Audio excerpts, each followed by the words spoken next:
course, I'm going to talk about some books, but if you'll notice, these are all related to medicine.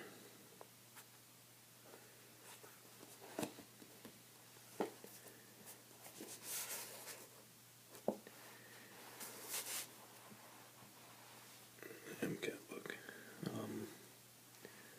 Basically, I got some pretty exciting news this past week. I was accepted to medical school, so that's what I'll be doing in this coming August. So I just wanted to do a little expose, I guess, of some of the medical related stuff I have.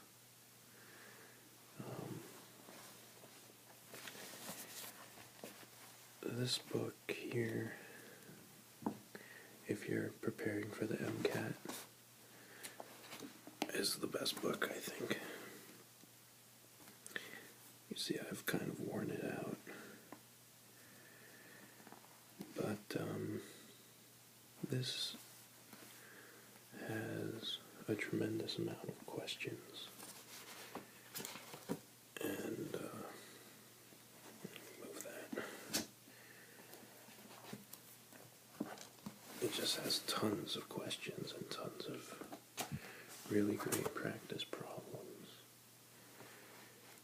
And it comes with, some good practice exams. It's a really comprehensive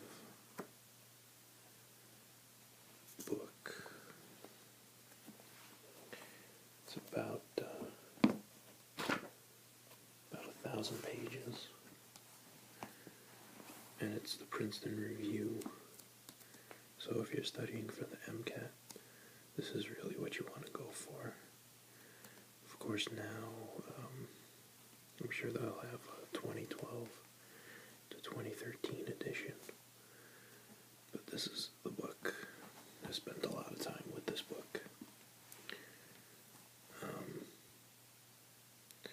So I studied on my own. I didn't take like a tutoring class or anything, and I got a 32 on my MCAT, which is a pretty competitive score. So this is the way to go. Also, if you can just find any other practice exams to go to use, you should also use those in addition to this. So there's that. And then of course there's, your grades in college. You need about a 3.7 or higher. So you need, an A minus, A average. You gotta do volunteer work at hospitals. And I did a lot of work at this hospital, New York Methodist. It's relatively close to me. No place to put all this stuff. Oops. And this is just like some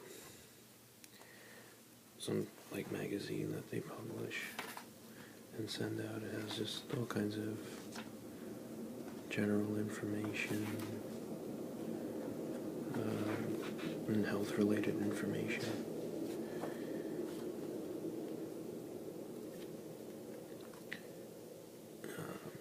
And there's just some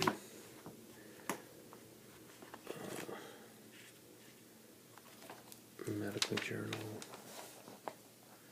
that I have. I really don't understand much that's in here, but I guess I will in a couple of years.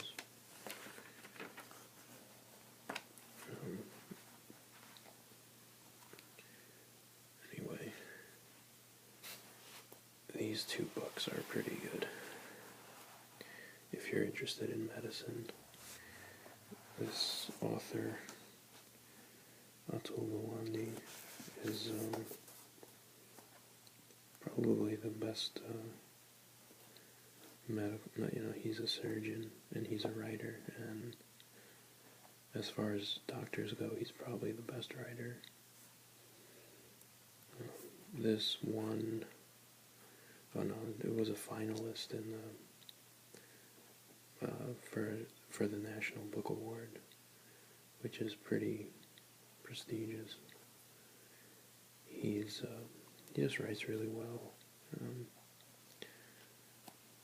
I'll just read you this one paragraph. I read this book maybe 2 years ago, and I still remember this. It's not particularly relaxing, but it's a passage about vomiting. The vomiting act itself has 2 phases. The retching phase involves a few rounds of coordinated contractions of the abdominal muscle, the diaphragm, and the muscles of respiratory inspiration. So far, nothing has come out. In the expulsive phase, the diaphragm and the abdomen undergo a massive, prolonged contraction, generating intense pressure in the stomach. When the esophagus relaxes, it's as if someone has taken the plug off a fire hydrant. I just remember that because I think that's like the best description of vomiting I've ever read. It just stayed with me. I thought it was kind of funny.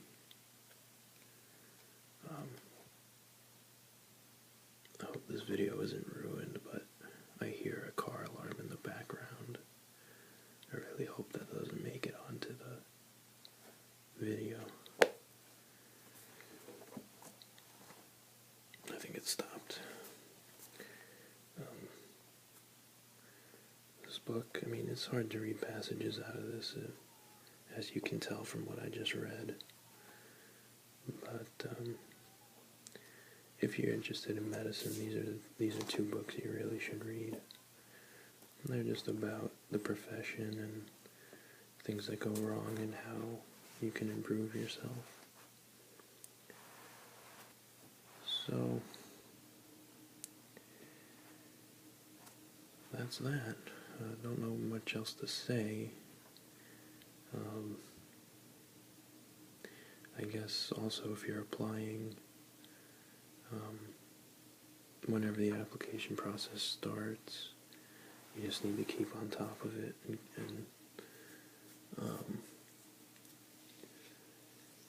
because medical schools are rolling admissions, so the sooner you do everything, the better.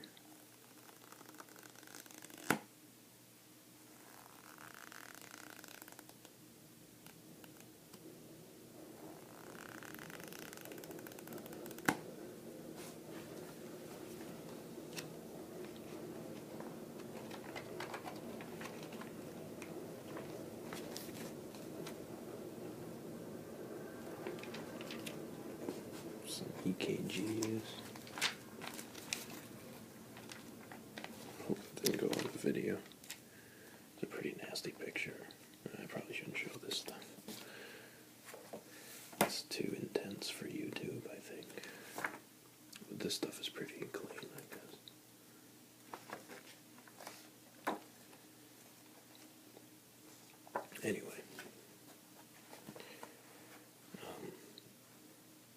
I guess if you think there's anything I left out, if you're interested in medicine or applying to medical school, you can just ask, because I've done it and I've been concentrating on it for the past maybe 2 years or so. And let's see. Yeah, so I think that's it, but if I've missed anything, you can just ask. And I always like to end the videos whenever there's not a train passing by. So I'm going to wait for it to be a little quiet. Perfect. Okay. I just always like ending the videos when it's quiet. It's been very annoying living next to the train when you're trying to make videos that are supposed to be as relaxing and quiet as possible.